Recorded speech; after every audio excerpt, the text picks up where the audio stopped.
मैं नरेंद्र दामोदर दास मोदी ईश्वर की शपथ लेता हूं कि मैं विधि द्वारा स्थापित भारत के संविधान के प्रति सच्ची श्रद्धा और निष्ठा रखूंगा। नमस्कार. महाराष्ट्रातील तमाम जनतेला माझा जय श्रीराम. आज भारतात माननीय श्री पंतप्रधान नरेंद्र सिंग मोदी यांच्या अखत्यारीत भाजपा महायुती सरकार कार्यरत आहे.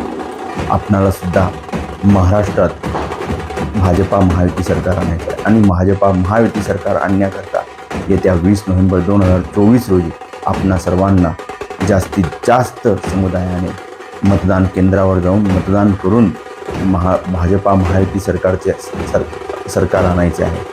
त्याकरिता आपणा सर्वांनी मिळून भाजपा महायुती सरकारला मतदान करणे आवश्यक आहे. भाजपा महायुती सरकार जेथे असेल तेथे विकासाला गती असेल, विकासाची गती तेथे भाजपा महायुती. त्याकरिता जास्तीत जास्त मतदान करा आणि भाजपा महायुती सरकारला निवडून आणा. नरेंद्र मोदी यांचे स्वप्न आपणा सर्वांना साकार करायचे आहे. त्याकरिता जास्तीत जास्त मतदान करणे आवश्यक आहे आणि भाजपा महायुती सरकारला आणणे आवश्यक आहे. जय श्रीराम.